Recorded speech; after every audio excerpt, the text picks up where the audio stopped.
خدا صلی اللہ علیہ وآلہ وسلم کی جو سب سے بڑی صاحبزادی اہل سنت کے عقیدے کے مطابق جناب زینب تھی، تو کافروں نے ان کے ناکہ پہ حملہ کر دیا تھا اور جناب زینب کا حمل ساقط کر دیا تھا بقول اہل سنت کی کتابوں کے، اور رسول خدا نے وہ اس مجرم کو دیکھ بھی لیا تھا، رسول خدا کے سامنے بھی تھا، تو رسول خدا نے نہ اسے سزا دی اور نہ اسے اس پر تلوار اٹھائی۔ الامامت والسیاسہ بہت بڑی کتاب ہے اہل سنت و جماعت کی، اس میں لکھا ہوا ہے کہ مولا امیر علیہ السلام نے یہ فرمایا تھا کہ اگر مجھے رسول خدا کی وہ وصیت یاد نہ ہوتی جس میں مجھے رسول خدا نے کہا تھا کہ یا علی تم پر بہت زیادہ ظلم ہوں گے، حتیٰ کہ تمہاری زوجہ پہ حملہ ہوگا، لیکن میں حکم دے رہا ہوں کہ تم نے صبر کرنا ہے، تو میں لوگوں کو بتا دیتا۔ اور جناب سیدہ نے فریاد کی تھی کہ یا علی مجھ پر بہت زیادہ ظلم ہو رہا ہے، تم تلوار کیوں نہیں اٹھاتے؟ حضرت نے یہ فرمایا تھا فاطمہ ابھی میں تلوار اٹھاتا ہوں، لیکن یہ جو اشہد ان محمد الرسول اللہ کی آواز سن رہی ہو، یہ پھر کلمے کی آواز نہیں آئے گی، یہ لوگ کچھ مرتد ہو جائیں گے اور کچھ مارے جائیں گے۔ تو سیدہ سلام اللہ علیہ نے عرض کیا تھا کہ میں مجھ پر جتنی بھی مصیبتیں آ جائیں میں برداشت کر لوں گی، یہ میرے بابے کا کلمہ جو ہے وہ ختم نہیں ہونا چاہیے۔ سب سے بڑی بات جو ہے کہ اللہ کے سامنے اس کے انبیاء شہید ہوتے رہے، آروں سے چیرتے رہے لوگ، شہید کرتے رہے لوگوں کو، ظلم سے شہید کیا جا رہا، لیکن اللہ نے چونکہ ان لوگوں کو ظالموں کو مہلت دی، تو اللہ نے یہاں بھی ظالموں کو مہلت دی اور رسول خدا نے مہلت دی اور اہل بیت نے بھی ان لوگوں کو مہلت دی کہ اللہ ان کو پکڑے گا، ورنہ اگر علی چاہتے تو ان کو بالکل ختم کر دیتے اور ان کو تہس نہس کر کے رکھ۔ روایت رہ گئی سیدہ کائنات کے دروازے پر معاذ اللہ سیدنا فاروق اعظم کا حملہ کرنا، شدید زخمی کرنا وغیرہ وغیرہ، جتنی لغویات اور مکذوبات بکی جاتی ہیں سیدنا فاروق اعظم کی شان اقدس میں، بلکہ یہ گستاخی کی جاتی ہے سیدہ کائنات کی شان میں اور مولا علی شیر خدا کی شان میں، جنہوں نے یہ سب کچھ گوارا کر لیا، زندہ ہوتے ہوئے وہاں کھڑے ہوئے، اور بنو ہاشم اور صحابہ کرام جو ان کے ساتھ تھے بقول اس واقعات جھوٹے راویوں کے، ان سب کی غیرت نے یہ گوارا کر لیا کہ تنہا سیدہ کائنات کے ساتھ ہوتا رہا، ان میں کوئی زخمی نہیں ہوا۔ صرف دو سوال ہیں، اگر سیدہ کائنات پر اتنا بڑا حملہ ہو رہا ہو تو کیا غیرت علی مرتضیٰ گوارا کرتی ہے بیٹھ کے گھر میں تماشا دیکھتے رہیں؟ اس پورے واقعہ میں مولا علی شیر خدا کہاں گئے؟ سیدہ کائنات پر ہاتھ اگر اٹھ جائے خدا کی قسم ہزاروں گردنیں کٹ جاتی۔ ایک تو اس سوال کا جواب کوئی غیرت مند، لیکن لوگ کہتے ہیں کہ یہ کوئی سمجھ میں آنے والی بات نہیں ہے، یہ ہو ہی نہیں سکتا، یہ توہین ہے امیر المومنین کی۔ انہی سے کہیں کہ حضرت عثمان پر بھی حملہ ہوا تھا، اور حملہ کرنے والا کون ہے؟ ابن ابو بکر نے حملہ کیا، اس نے داڑھی سے پکڑا اور کھینچا، اور پھر اس نے باپ کا واسطہ دیا تو اس نے چھوڑ دیا، دوسرا آدمی آیا اس نے حملہ کرنا چاہا تو زوجہ عثمان آگے آ گئی اور زوجہ عثمان کی انگلیاں کٹ گئی۔ اچھا، آپ کی بیوی پر حملہ ہو رہا ہے، انگلیاں کاٹی جا رہی ہیں، مارا جا رہا ہے، کیا ہو گیا تھا عثمان کی غیرت؟ آپ ہمیں کہتے ہیں نا، تو کیا ہو گیا تھا؟ اور یہ غیرت مند جس کے پاس ہزاروں کی فوج بھی ہے، پھر کیا ہوا؟ کہتے ہیں رسول خدا نے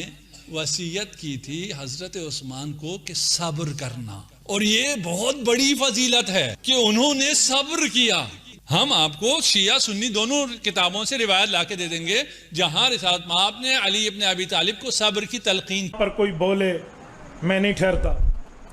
تیری ماں پر کوئی بولے تو نہیں ٹھہرتا، کسی اور کی ماں کو کچھ کہے وہ غیرت اور جلال میں آ جاتا ہے، تو حسنین کریمین کی غیرت پر کیا سمجھتا ہے کہ نعوذ باللہ انہوں نے کچھ نہیں کہا ہوگا؟ پھر کہا ہے تو پھر دکھاؤ۔ علی المرتضیٰ رضی اللہ عنہ کے بارے میں تو کہتا ہے ان کے پاس ذوالفقار تھی، اگر دروازہ بیوی پہ گر گیا تھا تو وہ ذوالفقار کہاں تھی؟ وہ کتنے رکھی ہو؟ یہ اوتے دکھاؤ نا، لا سیف الا ذوالفقار حدیث پاک ہے، وہ ذوالفقار کہاں تھی پھر وہ اس پہ اگر حرکت میں نہیں آئی تو میرے دوستو جھوٹ بولنے کی بھی تو کوئی حد ہوتی ہے۔ حضرت عمر رضی اللہ تعالی عنہ سے یہ حرکت کسی جگہ کسی صحیح کتاب میں ثابت نہیں ہے،